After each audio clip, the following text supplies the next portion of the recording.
Hello friend, myself Sonali Amol Devda, Ahilyadevi Kanya Vidyalaya, Bhusawal. In the previous lecture, we have studied the property of water and air. In this lecture, we are going to study the property of soil. So let's go.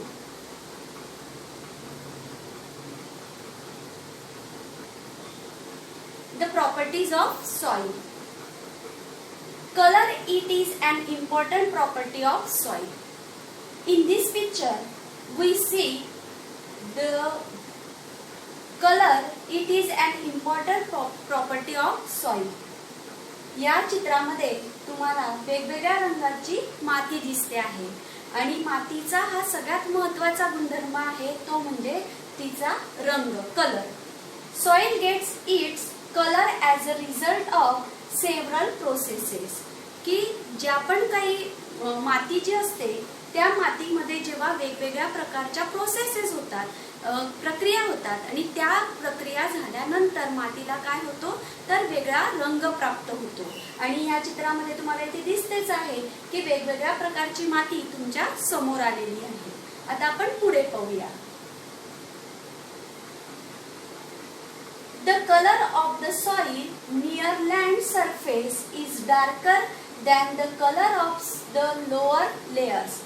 In this picture, इथे जर तुम्ही पाहिलं, या आकृतीमध्ये पाहिलं तर ही जी वरची layer आहे म्हणजे सरफेस एरियाच्या जवळचा जो भाग आहे तिथे जर कधी पाहिलं तर तुम्हाला डार्क कलर दिसतो आहे, म्हणजे गडद रंग आलेला दिसतोय. मातीचा हा जो लेयर असतो, वरचा जो भाग असतो तिथे तुम्हाला डार्क कलर आलेला दिसलेला आहे. आणि जसं तुम्ही खाली जाल तसा मातीचा जो कलर आहे तो तुम्हाला लाईट होताना दिसेल. तुम्ही मागच्या इयत्तेमध्ये मातीबद्दल बरंच काही शिकलेले आहात की माती कशी बनते किंवा मातीला रंग कोणकोणते असतात, मातीचे काय हे आहे, कशामुळे तिला रंग प्राप्त होतो. तर ह्या लेक्चरमध्ये किंवा ह्या व्हिडिओमध्ये आत्ताच्या इयत्तेमध्ये तुम्हाला हे शिकायचं आहे की त्याची प्रॉपर्टी काय आहे. म्हणून आता इथे जर कधी तुम्ही पाहिलं तर तुमच्या लक्षात येईल की मातीचा जो वरचा थर असतो त्याचा रंग तुम्हाला कसा दिसतोय तर डार्कर म्हणजे गडद रंग आहे. आणि जसजसे मातीचा थर खाली होत जाईल तसा त्याचा रंग कसा होत जाईल तर लोअर म्हणजे लाईट कलर मध्ये ती होईल. आता पुढे आपण पाहूया. Soil may be of different colours such as. आता वेगवेगळ्या प्रकारची माती तुम्ही अभ्यासली आहे, फक्त त्याची आपण पुनरावृत्ती करून घेऊया. म्हणून इथे पहा, इथे तुम्हाला दिसतंय black in colour, yellow in colour, red, grey and copper. तर हे मातीचे वेगवेगळे रंग आहेत. तुम्हाला याच्यापैकी बरेचशी माती तुमची अनुभवातली आहे किंवा तुम्हाला माहिती आहे. आणि काही कलर कदाचित तुम्ही पिवळी वगैरे माती पाहिली नसेल तर ती पण इथे तुम्हाला दिसून येईल. आता आपण पुढे पाहूया. The properties of the soil such as its fertility, drainage of water, capacity to hold water become clear from its color. आता याचा अर्थ काय होतो की माती जी आहे, मातीचा जो गुणधर्म आहे तर तो कशावर अवलंबून असतो तर त्याच्या फर्टिलिटीवरती. त्यानंतर ड्रेनेज ऑफ वॉटर म्हणजे पाण्याचा जो निचरा होतोय आहे तो. आणि capacity to hold the water याचा अर्थ असतो की पाणी धरून ठेवण्याची क्षमता, त्याला शब्द आहे कॅपॅसिटी टू होल्ड वॉटर. या याच्यामुळे मातीला काय होतो तर मातीचे हे वेगवेगळे गुणधर्म आहे आणि त्यावरून मातीचा रंग, त्यावरून तिचा पोत हे ठरत असतं. मग ते आता आपल्याला पुढे अभ्यासायचं ते दाखवणारच आहे मी. The colour of the soil depends upon. आता मातीचा रंग कशावरती अवलंबून असतो तर ते पहा. Its texture, its organic ingredients, its chemical ingredients like iron and lime. जसं मातीचं जो पोत आहे, मातीचा ऑर्गॅनिक इंग्रेडियंट्स म्हणजे जे त्याच्यामध्ये जैविक घटक असतात त्या घटकांवरती आणि परत त्याच्यामध्ये काही रासायनिक घटक पण असतात. तर जसं तुम्हाला इथे दाखवलंच आहे की आयर्न अँड लाईम, की ज्या मातीमध्ये आयर्न असेल म्हणजे लोहाचं प्रमाण जास्त असेल तर अशी जी माती असते तिला कोणता रंग प्राप्त होतो तुम्हाला माहितीच आहे. ते अशा मातीला लाल रंग प्राप्त होतो आणि ती माती आपण लालसर रंगाची आपल्याला दिसते. त्याच्यावरून आपल्याला कळतं की ह्या मातीमध्ये लोहाचं प्रमाण जास्त आहे. आणि ज्या मातीमध्ये लाईनचं प्रमाण जास्त असेल, म्हणजे लाईन याचा अर्थ चुना, ती चुनाचा जर प्रमाण जास्त असेल तर ती जी माती आहे तिला आपण चुना मिश्रित माती असं म्हणतो. आणि त्यावरून मातीचा जो कलर आहे तो निर्माण होत असतो. आता पुढे आपण बघूया. आता इथे ट्राय दिस हे तुम्ही प्रयोग करून पहा. याच्यामध्ये तुम्हाला समजेल की मातीची पाण्याची कॅपॅसिटी कशी असते, तर ती इथे आपल्याला दिसून येईल. मग याच्यासाठी काय ॲपरेटस लागेल, म्हणजे काय साहित्य लागेल ते पहा. 3 मेजरिंग सिलेंडर्स, हे आपण घेतले 3 मेजरिंग सिलेंडर. त्यानंतर 3 ग्लास फनेल्स, इथे ग्लास फनेल्स आहे. त्यानंतर फिल्टर पेपर, याच्यामध्ये जो आत बसवलेला तुम्हाला पिवळ्या रंगाचा इथे पेपर दिसतोय वेगळ्या रंगाचा, असा आपण कोन करून त्याला लावलेला आहे, त्याला म्हणतात फिल्टर पेपर, म्हणजे मराठीमध्ये त्याला म्हणतात गाळण कागद. त्यानंतर वॉटर, म्हणजे काही तुम्हाला शुद्ध पाणी पण घ्यायचं आहे. त्याच्यानंतर fine sand, coarse sand and soil from an earthen pot used for growing plants etc. म्हणजे 3 प्रकारची माती तुम्हाला इथे घ्यायची. कोणकोणती, तर याच्यामध्ये दिलेलंच आहे की sand, coarse sand and soil earthen pot, म्हणजे जी कुंड्यामध्ये जी यूज करता तुम्ही, soil from an earthen pot use for growing plants, झाडं लावण्यासाठी कुंड्यांमध्ये जी माती आपण वापरतो ती माती तुम्हाला इथे घ्यायची आहे. मग आता काय प्रोसिजर करायची आहे, इथे प्रोसिजर पण तुम्हाला तुमच्या समोर दिसते. आता ती आपण पाहूया काय करायचं आहे. आपण एवढं साहित्य जमा करून घेतलं. मग काय करायचं, fit cones of the filter paper in the 3 glasses funnel, इथे एक फिट केलेला आहे पहा. इथे पेपर जो फनेल आहे त्याच्यामध्ये जो फिल्टर पेपर आहे तो लावून ठेवलेला आहे. तिघांमध्ये 3 फिल्टर पेपर आपण लावले. नंतर fill the cones with equal quantities of A. आता हा ए मेजरिंग सिलेंडर आहे, म्हणजे ए मोजपात्र आहे. याच्यामध्ये तुम्ही सँड टाकली, म्हणजे इथे तुम्हाला काय करायचं आहे, वाळू टाकायची आहे. नंतर बी मध्ये सँडी सॉइल, याच्यामध्ये सँडी सॉइलचा यूज करायचा आहे. आणि सी मध्ये, म्हणजे ह्या तिसऱ्या याच्यामध्ये तुम्हाला क्ले टाकायची, ज्याला आपण चिकन माती असं म्हणतो. तर हे तिघं याच्यामध्ये तुम्हाला जेवढ्या प्रमाणामध्ये तुम्ही सँड घेणार आहे तेवढ्याच प्रमाणामध्ये तुम्ही क्ले घ्या. तिघांचं प्रमाण एकच ठेवा आणि ते तिघं याच्यामध्ये टाका. नंतर काय करायचं, तर मग त्याच्यामध्ये आपल्याला इथे दिलं आहे की place the funnel on the measuring cylinders, pour on 1 test tube of water into each of the funnels and observe how much water is collected in each measuring cylinder. What inference will you draw from this? मग आता याचा अर्थ काय की याच्यामध्ये पाणी पण तुम्हाला मोजून घ्यायचं आहे. तिघांमध्ये सेम क्वांटिटीचं पाणी तुम्हाला घ्यायचं आहे आणि तिघांमध्ये काय करायचं आहे, पाणी टाकायचं आहे. पाणी टाकल्यानंतर, म्हणजे आधी तुम्ही माती टाकली, त्यानंतर इथे काय टाकलंय, तुम्ही पाणी टाकलं. पाणी टाकल्यानंतर तुम्हाला काय दिसतं आहे किंवा काय तुम्हाला अनुभवात येतंय, तर त्याचा निष्कर्ष तुम्ही इथे काढायचा आहे. इन्फरन्स म्हणजे निष्कर्ष तुम्ही काढायचा आहे. काय निष्कर्ष निघेल, आता इथे आपण तो समजून घेऊया. आता इथे ए मध्ये तुम्ही पहा, ए मध्ये आपण कोणती माती वापरली होती, सँड वापरली होती, म्हणजे वाळू टाकली होती. आणि त्याच्यामध्ये पाणी टाकल्यानंतर तुम्हाला सगळ्यात जास्त पाणी ए मध्ये जमा झालेलं दिसेल मोजपात्रामध्ये, बी मध्ये त्याच्यापेक्षा कमी आणि सी मध्ये सगळ्यात कमी. यावरून तुमच्या काय लक्षात येतं की ए जे आहे म्हणजे वाळूमध्ये पाणी धरून ठेवण्याची जी कॅपॅसिटी आहे ती काय आहे, सगळ्यात कमी आहे. म्हणून इथे पाणी काय झालं, सगळ्यात जास्त जमा झालं. आणि त्याच्या विरुद्ध सी मध्ये पाणी धरून ठेवण्याची म्हणजे होल्ड कॅपॅसिटी जी आहे, होल्डिंग कॅपॅसिटी जी आहे ती सगळ्यात जास्त आहे. त्यामुळे इथे पाणी तुम्हाला कमी आलेलं दिसतं आहे. तर याच्यावरून, ह्या प्रयोगावरून आपल्याला हे लक्षात येतं की वाळूमध्ये पाणी धरून ठेवण्याची क्षमता कमी असते आणि ड्रेनेज वॉटर जे असतं ते सगळ्यात जास्त असतं.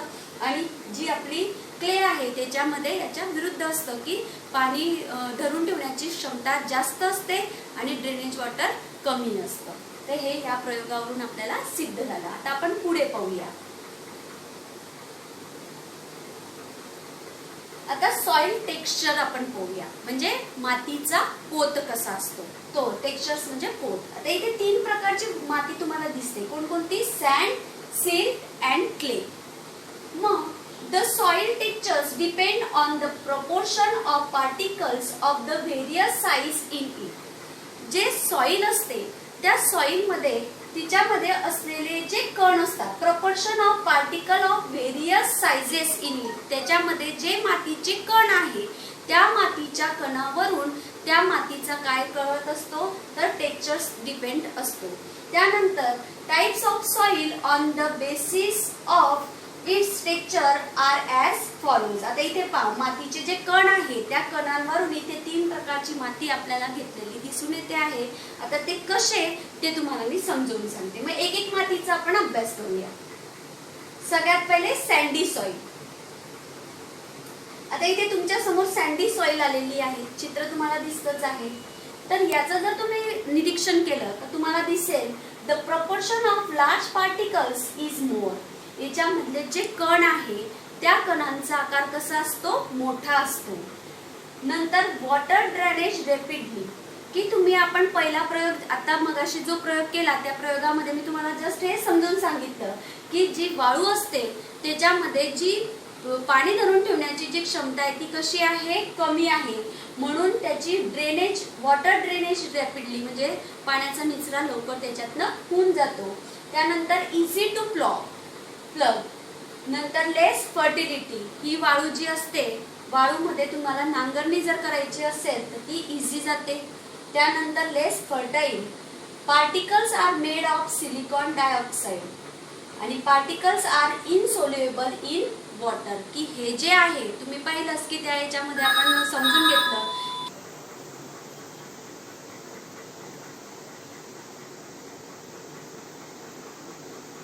आता इथे second type of soil, silt soil. जर तुम्ही कंपॅरिझन केली दोघं मातीमध्ये, पहिली आपण घेतली सँडी सॉइल, तर सँडी सॉइल आणि सिल्ट सॉइल मध्ये काय कंपॅरिझन आहे तर तुम्हाला चित्रावरूनच कळतं की त्याच्यामध्ये जो आकार आहे कणांचा तो कसा होता, मोठा होता, लार्ज इन साइज होता. आणि याच्यामध्ये जर तुम्ही कण पाहिले तर त्या कणांचा आकार कसा आहे, मीडियम साइज पार्टिकल्स, म्हणजे याच्यामध्ये कणांचा आकार कसा आहे, मीडियम आहे. त्यानंतर नॉट इझी प्लॉगेबल, की हे प्लॉगेबल नसतं, म्हणजे लवकर नांगरणी करण्यासाठी तुम्हाला याच्यामध्ये इझी जाणार नाही. Then contain a large proportion of organic material. याच्यामध्ये ऑर्गॅनिक मटेरियल जे आहे म्हणजे जे जैविक घटक जे असतात त्यांचं प्रमाण या मातीमध्ये जास्त प्रमाणात असतं.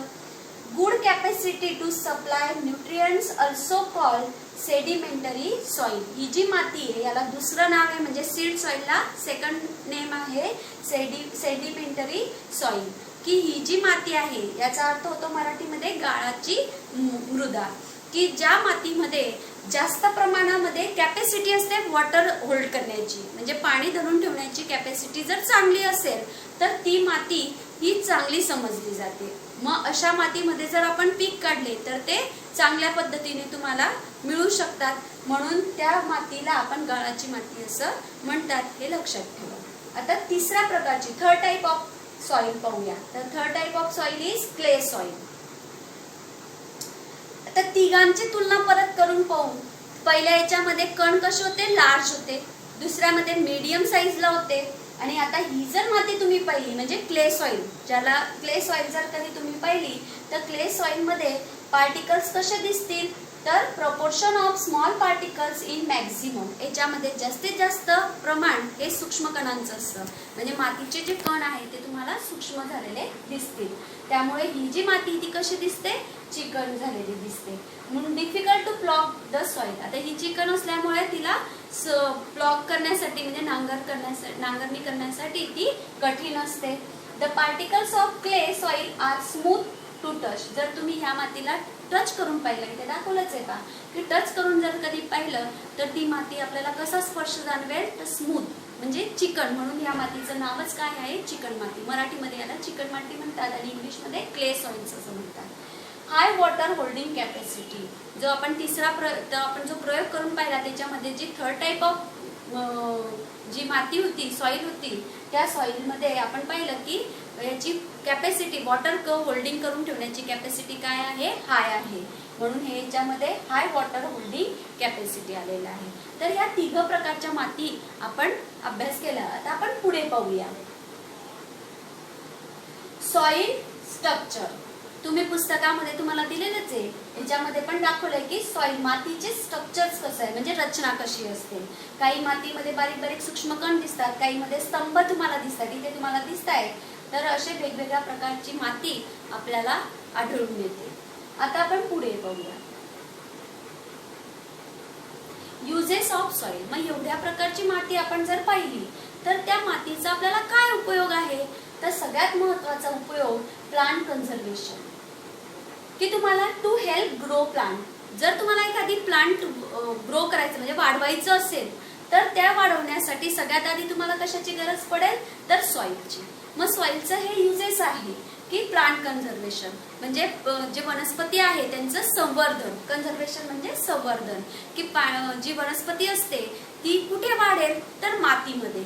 जर मातीच नसेल तर वनस्पतीचं संवर्धन होणार नाही. म्हणून त्यांचं सगळ्यात पहिला युजेस मध्ये येईल तर plant conservation. Then second uses आपण पाहूया युजेस ऑफ सॉइल. त्याच्यामध्ये सेकंड वॉटर कन्झर्वेशन, की पाण्याचं संवर्धन. आता आपण तो प्रयोग करूनच पाहिला. त्या प्रयोगामध्ये तुम्हाला कळालंच की पाणी कोणत्या मातीमध्ये जास्त धरून ठेवतात आणि कसं. तर त्यावरून याच्यामध्ये वॉटर कन्झर्वेशन म्हणजे ज्याला आपण पाणी संवर्धन असं म्हणतो. मग काय आहे ते समजून घेऊ. Soil holds water as a result by means of burns and lakes we can get water for use throughout the year. आता तुम्हाला सगळ्यांना माहिती आहे की आपल्याकडे फक्त पाणी काही महिनेच होतात, 4 महिनेच आपल्याकडे पावसाळा असतो, परंतु आपल्याला पाणी हे वर्षभर लागत असतं. मग जर कधी मातीने पाणी धरून ठेवलं नाही, त्याची जर कधी ही कॅपॅसिटीच नसती की ते पाणी धरून ठेवलेले नसते, तर आपल्याला वर्षभर पाणी मिळालं नसतं. आणि म्हणून काय केलं जातं, तर मातीमध्ये जे पाणी मुरलं जाईल, पावसाळ्यामध्ये जे पाणी आल्यानंतर ते मुरलं जातं आणि त्याच्यावरती बंधारे वगैरे बंड्स वगैरे तुम्ही जर कधी बांधले तर वर्षभर तुम्ही त्या पाण्याचा उपयोग करू शकतात. म्हणून सॉइलचा जो यूज आहे, सेकंड यूज काय आला, तर वॉटर कन्झर्वेशन, पाणी संवर्धन हा त्याचा दुसरा उपयोग झाला. आता तिसरा उपयोग आपण पाहूया. मग तिसऱ्या उपयोग मध्ये काय आहे, तर प्लास्टिसिटी. प्लास्टिसिटी याचा अर्थ असतो मराठीमध्ये अकार्यता त्याला म्हणतात, आकार्यता त्याला म्हणतात. आता आकार्यता म्हणजे काय तर ते समजून घेऊया. म्हणजे प्लास्टिसिटीचा मीनिंग काय ते आधी पाहूया. Soil can be given any required shape. This property of soil is called plasticity. म्हणजे आकार्यता याचा अर्थ, प्लास्टिसिटी याचा अर्थ की जी माती आहे त्या मातीला तुम्हाला हवा तसा आकार देता येतो. त्याला तुम्ही जो आकार पाहिजे, इथे दाखवलं जसं याने मडकं बनवलं की जो आकार आपल्याला पाहिजे तो आपण त्याला देऊ शकतो. Because of its plasticity we can use it to make articles of a variety of shape. These articles can be break to make them hard. Water storage, earthen pots, earthen lamps, idols, bricks, etc. are articles made from soil. मग तुम्हाला विटा बनवायचे असतील, तुम्हाला भांडी बनवायची असतील, कोणते आर्टिकल्स बनवायचे, पुतळे बनवायचे, कुंड्या बनवायचे, हो एनी तुम्हाला जे पण काही बनवायचं असेल तर ही प्लास्टिसिटी असल्यामुळे, म्हणजे त्याच्यामध्ये हा गुणधर्म असल्यामुळे माती काय करू शकते, मातीच्या आपण वस्तू बनवू शकतो. तर हा त्याचा तिसरा यूज झाला. आता पुढे युजफुल टाइप ऑफ सॉइल. तर आपण 3 माती पाहिल्या, त्याच नुसत्या तेवढ्याच माती नाही तर मातीचे आणखीन काही प्रकार आहे. मग कोणकोणते माती आहे, तर तुम्ही चायना क्ले पाहिलेली आहे, देन शॅडो सॉइल पाहिलेली आहे, terracotta soil and Multani soil. हे पण काही प्रकार, टाइप्स ऑफ सॉइल, हे काही प्रकार मातीचे आहे. मग याचा उपयोग कुठे कुठे होतो ते आता आपण पाहूया. मग सगळ्यात पहिले चायना क्ले. आता चायना क्ले जी आहे ती कुठे वापरली जाते, तर चायना क्ले पासून तुम्ही काय काय बनवू शकता, तर टाइल्स बनवू शकता. देन जे ॲपरेटस आहे, लॅबोरेटरी ॲपरेटस जे आहे ते बनवू शकतात. जार्स आहे, त्याच्यानंतर आयडल्स आहे, त्यानंतर कॉकरी आहे. हे सगळं तुम्ही काय करू शकता, चायना क्ले पासून बनवतात. आपल्या घरामध्ये ज्या चिनी मातीच्या बऱ्याचशा वस्तू असतात, जसं कप आहे, जे पण काही कॉकरी आहे ती पूर्ण चिनी मातीची बनवलेली. चायना क्ले मीन्स चिनी माती. तर याच्यापासून एवढ्या सगळ्या वस्तू आपल्याला बनवता येतात. नंतर दुसरी माती आपण पाहूया, तर ती शॅडो सॉइल. आत्ताच आपल्याकडे गणपती बाप्पा येऊन बसले, तर त्यावेळेस तुम्ही पाहिलं असेल, तुम्ही बऱ्याचशांनी मातीच्या मूर्त्या सुद्धा घरी बनवलेल्या असतील, तर त्याच्यासाठी तुम्ही कोणती सॉइल यूज केली, तर शॅडो सॉइल तुम्ही यूज केली. तर त्याच्यापासून तुम्ही बऱ्याचशा मूर्त्या बनवू शकतात आणि परत पुतळे जे असतात, स्टॅच्यू असतात, त्या पण तुम्ही याच्यापासून बनवू शकतात. नंतर थर्ड टाइप ऑफ सॉइल जी आहे ती आहे टेराकोटा सॉइल. मग याच्यापासून टेराकोटा सॉइल, याच्यापासून डेकोरेटिव्ह आर्टिकल्स जे असतात, इथे पहा तुम्हाला डेकोरेशनसाठी जेवढे काही आर्टिकल्स लागतात, मग फ्लॉवर पॉट असतील, जे पण काही असेल तर ते तुम्ही त्याच्यापासून बनवू शकतात. त्यानंतर जे आपले कुंड्या आहेत, प्लांट ग्रोईंगसाठी जे कुंड्या लागतात, पॉट्स लागतात, तर त्या आपण ह्याच्यापासून बनवू शकतो. आता पुढचं आपण पाहूया, मुलतानी सॉइल. तर ही जी मुलतानी माती असते ती कुठे वापरली जाते, इन कॉस्मेटिक, म्हणजे जे सौंदर्य प्रसाधनाचे जे काही साधन असतात त्याच्यामध्ये सगळ्यात जास्त मुलतानी मातीचा यूज केला जातो. म्हणून इथे दाखवलंय की ही मुलगी फेस पॅक यूज करते आहे, तर फेस पॅक यूज करताना त्याच्यामध्ये मुलतानी मातीचा वापर केला जातो. तर हे असे बरेचसे सॉइल्स जे आहे ते आपण पाहिले की त्याचा युजेस काय काय आहे. आता आपण मग ही जी माती आहे त्याची टेस्टिंग कशी होते ती समजून घेऊया. म्हणून सॉइल टेस्टिंग.